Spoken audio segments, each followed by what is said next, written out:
안녕하십니까. 이제 요한복음 다시 9장 1절부터 41절까지 예수님께서 날 때부터 그 맹인된 사람을 고치신 말씀을 좀 보도록 하겠습니다. 이 말씀을 제가 읽으면서 떠오른 한 사람은 바로 여러분이 잘 아는 그 영화 낮은 대로 임하소서라고 하는 영화의 주인공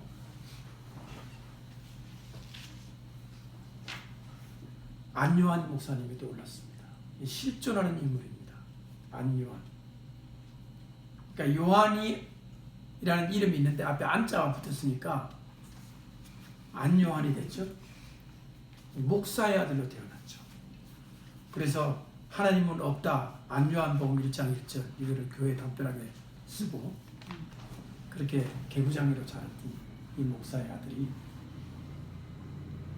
뛰어난 불란서어 고등학교 선생이 돼가지고 나름대로 열심히 직업을 가지고 있었는데 어느 날 찾아온 눈병. 처음에는 하나, 그 다음에 다른 거. 그 눈병이 생겨서 이제 시각 장애가 된다는 사실을 통보를 받고, 제가 그때 그 소설책에 나오는, 소설이 아니죠, 실화죠. 실화책에 나오는 그 병명이 포도상균이었습니다. 제가 너무 끔찍해가지고 그 균 이름을 제가 외워놨어요. 포도상구균. 우리 장로님 잘 알고 계시겠지만. 이 안요한 씨가 자기가 앞이 안 보인다는 사실을 알고 이제 얼마 있으면 앞이 안 보이니까 교과서를 다 외웠어요. 그래서 안 보이는 상태에서 강의를 시작한 겁니다. 다 외우고 아이들이 읽으면 그 다음 페이지 그 셋째 줄 이러면서 제주도에서 고등학교 여고에서 가르치면서 결국에는 더 이상 그 사실을 숨길 수가 없었어. 이제 학교를 그만두고 무직자가 됐잖아요. 그러니까 이제 그 부인이 친정으로 갔습니다. 저 같으면 부인이 그 장님이 된 남편을 보살펴서 잘 앞으로 살 수 있도록 옆에서 뒷바라지를 해야 되는데 전후 사정은 잘 모르겠지만 친정으로 갔습니다. 이제 그때부터 저는 이제 여자는 다 이렇구나. 그런 이제 아주 이제 부정적인 생각이 이제 들었습니다. 이제 아주 결혼하기 전이니까 참 나는 결혼하지 말고 살아야 돼. 여자는 이렇게 어려움이 생기면 도망가는 게 여자구나 이런 생각을 하고 그때부터 독신에 대한 꿈을 서서히 꾸기 시작했습니다. 물론 다른 이유도 하나 있지만 그건 제가 여기서 밝히지 않겠습니다. 어찌됐든 앞이 안 보이는데 부인이 없어요. 배가 고파서 밥을 하려고 골로에다가 어두운 눈이 안 보이는 사람이 골로에 불을 붙이다가 화재를 낼 뻔했습니다. 옛날 석유골로 아십니까? 석유골 심지 올려가지고 불 붙이는 거. 그래서 더 이상 너무나 쑥을 푸고 힘든 나머지 넥타이를 목에 걸고 이제 자살을 시도했는데 그만 이 넥타이가 미끄러져가지고 자살에 실패했습니다. 그래서 그날 밤 꿈을 꾸는데 성경에 몇 페이지를 읽어라. 페이지 숫자가 들려온 것이었습니다. 이게 다 실화예요. 그게 앞이 안 보이니 몇 페이지고 뭐 읽을 수가 없잖아요. 금방 시각장애인이 됐기 때문에 점자고 뭐가 아무것도 모르는 상태고 그래서 문을 열고 아침에 등교한 학생을 붙잡아가지고 이리 오라고 이리 와서 이 성경 몇 페이지 좀 읽어다오 하니까 바로 그 유명한 두려워 말라 내가 너와 함께하리라. 그 요수아에게 내가 너 강하고 담대하라. 강하고 담대하라. 내가 너와 함께한다. 하는 그 구절이 이 아이, 중학생 아이의 이 성경 읽는 소리가 이 안요한 씨 귀에는 하나님의 음성으로 들렸던 겁니다. 하나님이 나와 함께한다. 그때부터 죽을 생각을 하지 않고 살 생각을 하고 어디로 가느냐? 서울역에 동양하는데 대학 학사 출신이었습니다. 그때만 해도 요새는 학사 출신 거지도 있습니다만 그때는 굉장히 드물었습니다.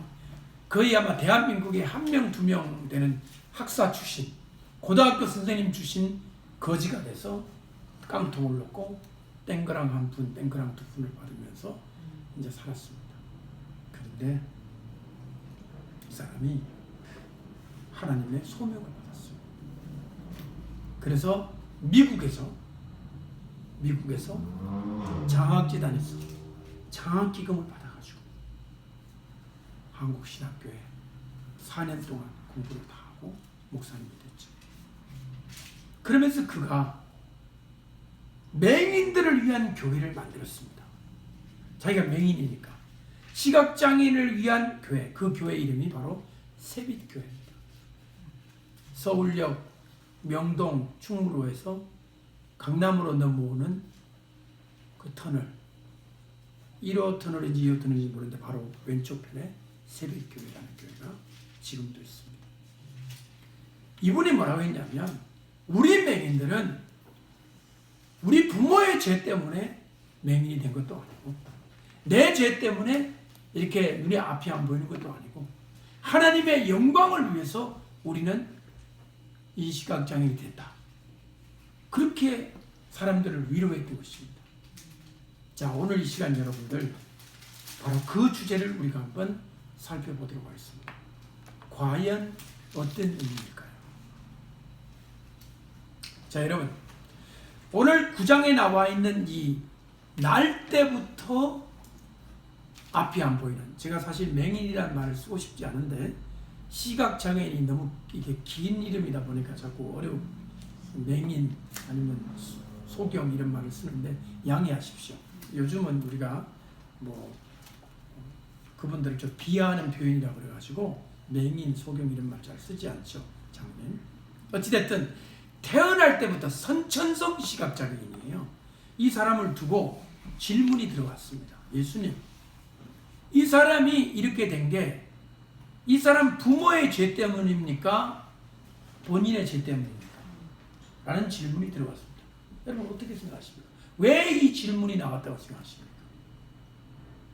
구약 성경에 의하면 아비의 죄를 물어 자손 몇 대까지 내려가지고 하나님이 심판한다고 그랬죠? 3, 4대까지 죄를 주어 심판한다는 구절이 나옵니까? 안 나옵니까? 나오죠. 특별히 우상을 숭배하는 사람들, 우상을 숭배하고 점치고 귀신을 섬기고 무당짓하고 막 이런 사람들 있죠. 이런 사람들은 3, 4대까지 죄를 주어 그 벌을 받게 돼 있다고 성경에 기록이 돼 있죠. 그거를 배경으로 하고 이 질문이 나온 거예요. 그러니까 이 시각장애인이 된 거 보니까 윗대에 그런 죄를 지은 사람이 분명히 있을 거 아니냐라고 하는 성경의 근거를 가지고 질문을 한 거예요. 또 하나는 사람이 벌을 받을 때는 거의 자기가 잘못해서 벌을 받는 거잖아요. 근데 이 경우는 이 사람이 태어날 때부터 시각장애인이 됐으니까 죄를 뭐 언제 지었다는 말입니까? 태어나기 전이니까 뭐 엄마 뱃속에 10달 동안 있을 동안에 그때 죄를 지었다? 그것도 이상하지 않습니까? 이 질문은 어려운 질문이었습니다. 그리고 어떻게 보면 난제이면서 좀 어리석기까지 한 질문이었습니다. 왜냐하면 부모의 죄를 자식이 받아서 고통을 한다는 걸 이미 성경에 되어 있고 사람들이 알고 있는데 이 딱 사람을 앞에 놓고 이 질문을 하다 보니 예수님을 난처하게 만들 수 있는 질문이었습니다. 난처하지 않겠습니까? 난처하죠. 아픈 사람을 두고 이게 누구 죄냐고 이렇게 따지니까 그때 예수님이 뜻밖의 대답을 하시는 것이었습니다. 바로 이 뜻밖의 대답이 오늘의 설교의 주제인 것입니다. 우리 한번 보시죠. 3절이죠. 다 같이 보겠습니다.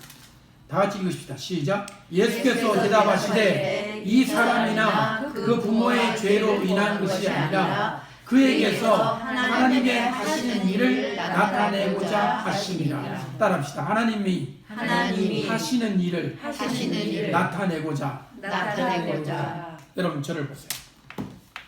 잘 들어보세요. 하나님이 하시는 일을 나타내려고 소경이 됐다. 그 일이 뭡니까?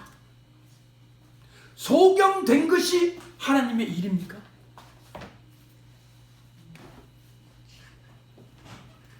하나님의 하시는 일이 있는데 그걸 나타내려고 이 사람이 소경이 됐다. 그럼 소경된 것이 곧 하나님의 일이냐? 그건 아니잖아요. 그렇게 볼 수가 없잖아요. 하나님의 역사, 하나님의 일은 소경된 게 아니라 소경된 이 사람이 낳는 거죠. 그래야 이게 앞뒤가 맞지 않습니까? 아멘. 그러니까 소경된 이 사람이 낳는 것. 그러면 안유한 목사님의 가르침은 정말 미안하지만 시각장애인들에게 일종의 위로를 주었지만 성경은 잘못 가르친 겁니다. 이거죠. 우리가 소경된 게 하나님의 일을 나타내게 했거든. 소경이 하나님의 일이 아니라는 거예요. 이것이 눈을 번쩍 뜨고 나는 나았네 하고 가는 것이 하나님의 일이라는 거죠. 만약에 소경 자체가 하나님의 일이라면 문제는 심각합니다.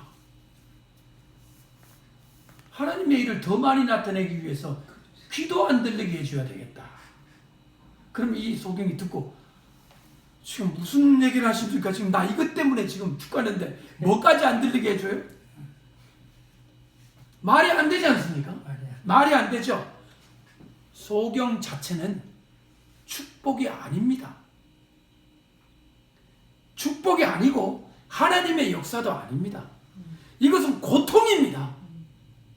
이것으로부터 나음을 넣는 것이 하나님의 역사입니다. 아멘? 자, 여기까지도 어렵지만 4절 말씀이 더 어렵습니다. 3절 다음에 그 다음에 예수님이 고쳐주시잖아요. 보통 예수님은 그전에는 머리에 손 얹고 기도해 주셨어요. 오늘 아이들하고 기도하는데 침을 뱉다가 진흙으로 이렇게 쪼물쪼물 했다니까 아이들이 깍! 그러더라고요. 물을 가지고 한 것도 아니고 뭐를 뱉어? 침. 여러분 이거 어떻게 이해해야 되겠습니까? 아니 좋아. 눈에다가 뭘 바르고 싶으면 진흙으로 이렇게 바르고 싶으면 물로 타가지고 진흙으로 이렇게 해도 되는데 예수님의 뭐를 뱉었어? 하나님 이거 어떻게 이해해야 되겠습니까? 참 희한하죠? 희한하죠? 그거를 진흙으로 이렇게 해가지고 눈에다 붙였어요. 그럼 눈이 이렇게 있는데 이걸 붙였다고 생각해보세요. 이렇게 진흙을 이렇게 두 개를 이렇게. 그러면 그 사람 모습이 어떻습니까? 기괴하지 않습니까?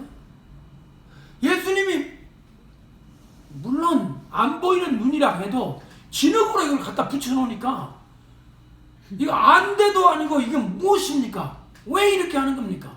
그러면 이렇게 해가지고 뜸 뜨듯이 나 12시간쯤 있으면 나을 거다가 아니라 이걸 또 씻으래요. 또 어차피 씻을 걸 왜 또 붙이냐는 거죠. 이런 일을 예수님이 하셨습니다. 그런데 이 일보다도 더 이상한 게 뭐냐면 4절 말씀이에요. 이 4절 말씀 자체는 이상한 말은 아닌데 이해하기가 어려운 말입니다. 한번 읽어보세요. 4절 다 같이 시작. 때가 아직 낮음에 나를 보내신 이의 일을 우리가 하여야 합니다. 밤이 오리니 그때는 아무도 할 수 없느니라. 여러분 여기에 시각장애인에 관한 말씀이 있습니까? 없어요. 없잖아요. 앞이 안 보인다 이런 말이 있어요? 없죠. 자세히 보면 그와 관련된 단어 하나가 보입니다. 바로 밤이라는 단어입니다. 여러분, 시각장애인에게 낮이 있습니까? 평생 밤이죠. 바로 이것입니다. 시각장애인이 언제 낮이 있습니까? 시각장애인에게 아침, 저녁, 점심이 뭐 시력이 조금이라도 있는 사람은 좀 뭐 흐릿하게 있겠지만 완전 100% 시각장애인에게는 그야말로 어디에 살고 있는 겁니까? 암흑! 밤 속에 살고 있는 것이죠. 밤에 살고 있는 겁니다. 예수님은 지금 여기서 참 놀라운 말씀을 하고 계시는 거예요. 네? 시각장애인은 개인적으로 밤에 살지만 예수님이 말씀하시는 밤은 진리가 없는 이 세계의 밤 속에 살아가는 수많은 인류를 걱정하시는 말씀이에요. 참 위대한 스승이신 예수님 모습이 나오는 거예요. 그러니까 이런 구절을 심상이 넘어가면 성경이 이해가 안 되는 거예요. 아, 고쳐주시지 왜 이렇게 무슨 알 듯 모를 듯 이런 말씀을 하실까? 이 말씀은 너무나 중요한 말씀이에요. 따라합시다. 우리가 밤 속에 살고 있다. 밤속에 살고 있다. 예수 없는 인생은 밤이다. 예수 없는 인생은 시각장애인이다. 그 얘기예요. 예수 없는 인생이 밤 아닙니까? 예수 없는 인생도 재밌게 살잖아요. 근데 그게 밤 속에 살고 있는 거예요. 예수 없는 인생이 돈 많으면 재밌고 즐겁게 사는 것 같죠? 그 돈 가지고 죄 짓고 사는 거예요. 그 죄가 밤이라고요. 하는 것마다 지옥의 형벌을 더 가중시키는 밤을 계속 죄를 지으며 밤을 헤매는 삶이에요. 예수 없는 인생 자체가 밤이 아니라고 하는 말씀을 하고 계십니다. 그런데 예수님이 뭐라고 하시느냐? 한번 다시 읽어보세요. 4절 시작. 때가 아직 낮음에 나를 보내신 이의 일을 우리가 하여야 하리라. 밤이 오리니 그때는 아무도 이룰 수 없느니라. 왜 아직은 낮이라고 하시느냐? 그 다음에 나옵니다. 5절에 시작. 내가 세상에 있는 동안에는 세상의 빛이로다. 누가 계시기 때문에 낮이에요? 예수님이. 여러분의 인생은 밤입니까? 낮입니까? 낮입니다. 아이 목사님 저 밤이에요. 깜깜해 죽겠어요. 아닙니다. 우리 인생은 낮입니다. 아멘. 누가 계시니까? 예수님이 있으니까. 어둠은 물러가고 낮이 되었습니다. 근데 가끔씩 밤이라는 놈이 또 공격을 해요. 오는 게 문제지. 제가 그런 얘기했는데. 예, 맞습니다. 저도 마찬가지입니다. 여러분도 마찬가지입니다. 가끔씩 뭐라는 놈이 나타나? 밤이라는 놈이 나타나. 그러나 우리가 밤 속에 있는 인생은 끝냈습니다. 할렐루야! 아멘. 할렐루야! 아멘. 우리는 영적으로 시각장애인 아닙니다. 아멘. 아멘. 아멘. 놀라운 변화 아닙니까? 아멘. 그러면 여러분들 영적으로 시각장애인이 돼서 밤 속에 헤매이는 사람을 보세요. 얼마나 불쌍하겠습니까? 그 깜깜한 중에 안 보이니까 네가 잘났다 내가 잘났다 안 보여요. 잘난지 못났는지도 안 보여요. 근데 자기들끼리 기준을 정해놓고 잘났다 못났다 굴고 울고 웃고 있는 거 보이지가 않아요. 전부 밤이에요. 죄악의 세상입니다. 그런데 왜 아직은 낮이냐? 한번 따라합시다. 예수님이 계시니 예수님이 계시니 우리 인생은 낮입니다. 낮입니다. 그런데 예수님이 밤이 오리니 그때는 아무도 일할 수 없다. 그랬죠? 네. 밤이 오리니 그때는 아무도 일할 수 없다. 자, 이거 생각하니까 우리 한경직 목사님이 위대한 설교 3가지 밤이라는 설교 제목이 있는데요. 건강을 잃은 질병의 밤이 있고 인생의 촛불이 꺼지는 죽음의 그 밤이 있고 그 3가지 밤에 대한 얘기를 하더라고요. 또 한 가지 밤은 제가 기억이 안 납니다. 우리 인생이 어두움과 같은 골짜기를 통과하는데 그 중에서 가장 가장 어두움은 다른 것이 아니라 질병도 돈 없는 것도 해결할 수 있지만 예수 없는 밤은 이거는 절망이에요. 그렇기 때문에 여러분들이 따라합시다. 예수님을 모시고 예수님을 모시고 낮에 살자. 낮에 살자. 그렇게 하시고 이 소경을 고쳐주는 거예요. 그런데 학자들에 의하면 예수님이 이 진흙을 발라준 여기서부터 실로암 물까지는 약 2km가 된대요. 그러면 이 사람이 진흙을 여기 달고 2km 동안을 천천히 걸어갔을까요? 막 빨리 달려갔을까요? 가로 쪽이면 빨리 갔겠죠. 빨리 달리면서 이 사람 마음속에는 나을까? 말까? 나을 거야? 그렇지? 안 나오면 안 되지? 이게 뭡니까? 이 2km 동안에 이 사람 마음속에 일어나는 변화는 무엇일까요? 무엇에서 무엇으로? 불신앙에서 믿음으로, 밤에서 낮으로.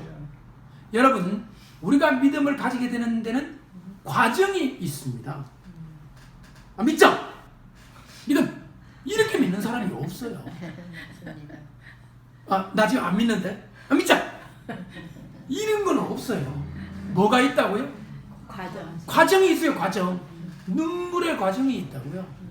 그 과정을 겪으면서 괴로워하면서 아파하면서 울면서 결국에 내가 믿음의 세계로 실로암 물가에 가서 얼굴을 적시고 진흙을 씻어내는 순간 보이기 시작하는 거예요. 이게 구원이란 말이에요. 아멘. 여러분들 믿음을 가지게 된 사람 이야기를 들어보세요. 그 과정이 있는 겁니다. 아픔의 과정, 슬픔의 과정, 고통의 과정. 그래서 결국에 어두운 밤에 캄캄한 밤에 새벽을 찾아 떠난다. 그 복음성가 있거든요. 네? 부르진 않겠습니다. 승리하자고 눈짓을 해서. 그 복음성가의 제목이 바로 실로암이에요. 왜? 이 시각장애인이 눈을 뜬 장소니까 실로암. 여러분 지금 이스라엘 가면 실로암 연못이 있어요. 2000년 전 연못이 그대로 있어요. 너무 놀랍더라고요. 거기 사람들이 가서 막 이렇게 하기도 하는데 예? 얼마나 놀라운 사건이 이 사람이 일어났습니다. 그럼 이게 고침받은 이 사람이요. 아, 이거보다 확실한 게 어디 있습니까? 어제까지만 해도 안 보이는데 지금이 보여요. 근데 이 보이는 것 때문에, 그러니까 나은 것 때문에 이 사람은 자꾸 불려다닙니다. 성경 보니까. 누구한테 불려다녀요? 바리새인들한테 불려다녔죠. 예수 그 사람 선지자 아닌데 너 왜 자꾸 나았다고 하냐? 나은 거 아니지. 그래야 심지어 누구한테까지 청문회를 합니까? 그 부모한테 너 자식 진짜 맞냐? 자식 너 진짜 태어날 때부터 된 거 아니야? 혹시 안 보이는 척 하다가 눈 뜬 거 아니야? 막 이런 식으로 따진 거죠. 따지는데요. 부모는 겁이 나서 거짓말을 해요. 모른다고 거짓말을 해요. 근데 누구는 거짓말 안 해요? 본. 낳은 그 사람은 본인은 거짓말을 못합니다.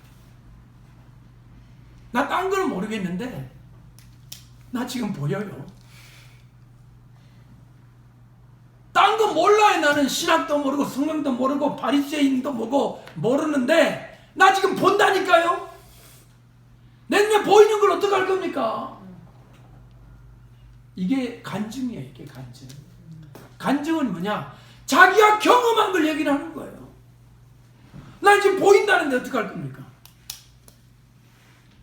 이거보다 강한 믿음의 고백이 어디 있습니까?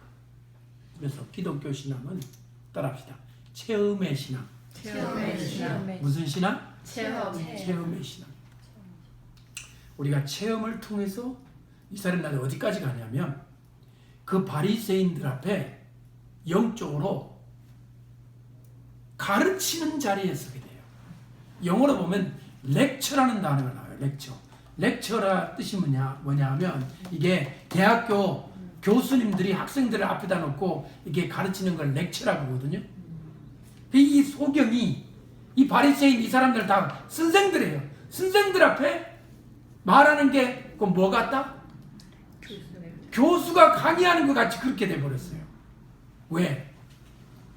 예수님의 시료를 받고 눈을 뜨게 되니까 영적으로 자신감이 생긴 거예요. 따라합시다. 담대하라. 담대하라. 내가 너와 함께함이니라. 내가 너와 함께하니라. 여러분, 예수님이 함께하시고 보이면요 담대해집니다. 아멘. 아멘. 아멘. 세상이 감당할 수 없습니다. 아멘. 아멘. 어떤 어려움이 오더라도 전혀 두려워하지 않습니다. 왜? 주님이 나와 함께 하시니까. 그래서 결국에 이 시각장애인은 예수님한테 묻습니다. 예수님이 묻죠. 인자를 믿느냐? 인자를 믿느냐? 나오죠? 인자를 믿느냐? 저 뒤에 보세요.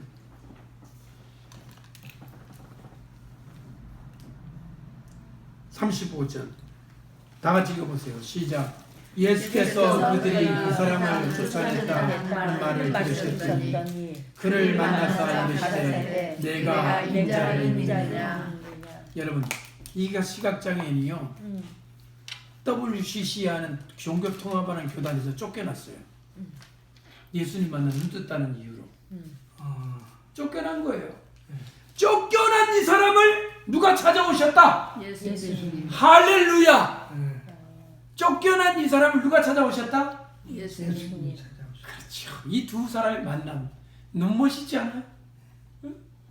바리새인들은 예수님 맨날 괴롭히는데 이 사람을 다 찾아오셔서 내가 인자를 믿느냐.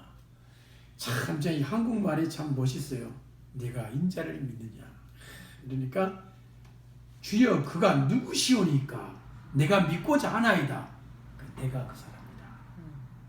그래서 예수님을 믿고 이 사람이 나중에 하나님의 훌륭한 일꾼이 되는지 장로가 되는지 목사가 되는지는 모르겠으나 이 사람이 전도하면 사람들이 믿겠어요, 안 믿겠어요? 믿죠. 날 때부터 안 보이는데 예수님 때문에 눈 떴어요. 그러면 이거보다 강력한 전도가 어디 있습니까? 옛날에 어릴 때 전도사님, 저희 동네 전도사님이 계시는데요. 사람한테 전도하다가 하다 안 되면 우통을 붙는데요. 전도사님, 예전도사님이에요. 우통을 듣고 딱 등을 보여준대요. 세상에 등이 뭐가 있냐면 뜸뜬 작품을 보여줘. 나 한의사가 포기한 사람이에요. 나 죽을 길을 가고 있는데 예수님 고쳐주셨다. 이거 보라고. 뒤에 보면 막 그 흔적이 보면 알잖아요. 등 딱 보여준 거예요. 등 딱 보여주면 사람들이 다 항복한대요. 무슨 이런 줄 몰랐습니다. 교회 나오세요! 이래가지고 전도를 했다는 얘기가 있습니다. 여러분도 등짝에 뜸뜬 자국이 있는지는 모르겠지만 이게 뭐냐? 하나님을 만난 흔적. 따라합시다. 하나님을 만나는 흔적. 하나님을 만나는 흔적. 예수님 만나는 흔적. 예수님 만나는 흔적. 네, 여러분에게도 있는 줄을 믿습니다. 아멘. 종류가 다를 뿐이지 있습니다. 그죠? 네. 그리고 이 소경은 눈이 바로 그 흔적이었고, 그죠? 네. 그런 흔적들이 나의 믿음을 강하게 해서 예수의 흔적을 내가 가졌노라. 그게 누굽니까? 사도 바울 아닙니까? 사도 바울의 예수님 흔적은 뭐냐? 예수 믿는다고 매 자국이에요. 매 맞은 자국. 한 가지 질문해 보겠습니다. 바리새인들이 예수님 보고 안식일을 범했다고 그랬죠. 예수님이 안식일을 어떻게 범했습니까? 고쳐졌다. 자, 보세요. 침 발랐다. 고쳐주는 거는 범한 게 아니에요. 왜냐하면 성경에 안식일에도 구덩이에 양이 빠지면 건져주는 게 범한 거예요, 안 범한 거예요? 안 범한 거죠. 근데 고쳐준 거는 좋은데 예수님이 침을 가지고 진흙으로 이걸 뭐라 하죠? 이거 이겼다. 예, 진흙으로 이렇게 하는 거 있죠. 눈에 붙이는 거 이거 연고라 그래야 됩니까? 이거 만들었다고. 침 뱉는 일을 하셨다는 거예요. 그러니까 손으로 이거 했다는 거예요. 그 일을 했다는 거예요. 날 때부터 시각장애 있는 사람이 낫는 거는 보이지 않고 예수님 그 일, 그게 과연 일인가요? 예? 이게 뭐냐? 진짜 중요한 거는 보이지를 않아. 아무것도 아닌 거 트집 잡아가지고 예수님을 트집자는 모습을 보이잖아요. 이 마음속에 질투와 미움이 있어서 이런 거예요. 여러분 트집 잡을 때 큰 거 가지고 잡아요? 작은 거 가지고 잡아요? 예? 작은 걸로. 작은 거지. 며느리, 뭐 시어머니, 뭐 올케, 뭐 시누이, 뭐 그런 거 있잖아요. 그런 거 할 때 트집 잡을 때 엄청난 큰 거 안 잡아요. 말도 안 되는 거 이런 거 가지고 잡잖아요. 그냥 미치는 거예요, 사람이. 지금 그런 꼴이에요. 아니 어떻게 이렇게 정말 나면서 이렇게 안 보이, 정말 거지로 살아가야 되는 이 인생을 송두리째 바꿔가지고 건강한 사람이 되었는데 칭찬해 주지는 못할 망정 이렇게 비난을 하고 예수님을 공격한다는 거죠. 왜 그럴까요? 답은 간단합니다. 밤 속에 있기 때문에 안 보이는 거예요. 뭐가 뭔지 안 보이는 거예요. 뭐만 보이냐? 자기 자신만 보이는 거예요. 그렇죠? 아무것도 안 보이는 겁니다. 오로지 거기에는 이기적인 자기 자신만 있기 때문에 이런 인색하고 옹졸한 바리새인들이 된 겁니다. 따라합시다. 인색하고 옹졸한 바리새인. 옹졸한 바리새인. 예, 남의 고통과 아픔에 대해서 눈물을 흘릴 줄 모르는 사람. 정말 이런 사람이 성경에 기록이 되어 있습니다. 여러분들 오늘 이 9장을 집에 가서 다시 한번 읽어보시면 많은 가르침들이 이 속에 들어있습니다. 제가 정리하고 싶은 마지막은 이겁니다. 자, 사람이 시각장애인이 돼서 안 보이는 것과 칠흑같이 안목이 돼서 안 보이는 것과 어느 것이 더 검은색이냐? 이 질문을 한번 던져보고 싶어요. 그러니까 내 눈이 안 보여서 깜깜한 흑암과 흑암 속에 있어서 깜깜한 흑암을 한번 비교해 보시라는 거예요. 앞에 거는 전자는 개인적인 흑암이지만 뒤에 거는 우주적이고 전 세계적인 흑암이에요. 예수님은 이 시각장애인 하나를 고쳐주심으로써 예수님 뭘 가르치시느냐? 이 온 세계에 빛을 가져오시는 분이라는 것을 우리에게 가르쳐주고 계십니다. 한 사람에게만 이 안구를 고쳐주는, 이 눈을, 이 시신경을 고쳐주는 끝나는 게 아니라 이 흑암의 세계에 진리를 가르쳐 주시고 아멘. 흑암의 세계에 말씀으로서 사람들이 볼 수 있게 해주시는 아멘. 메시아 되신 예수님의 그 모습을 가르쳐 주시고 아멘. 교회의 존재가 뭘까요? 교회 바로 그거죠. 깜깜한 흑암에 진리와 비진리가 섞여있는 이 속에서 진리의 등불을 밝혀서 아 이거는 추한 것이다, 이 길은 가면 안 되는 것이다, 이것을 가르쳐 주는 것이 교회의 사명인 줄로 믿습니다. 아멘. 우리 교회가 예수님의 이것을 닮아서 진리의 등불을 밝히는 교회가 되기를 바랍니다. 아멘. 기도하겠습니다. 우리 시간 다 같이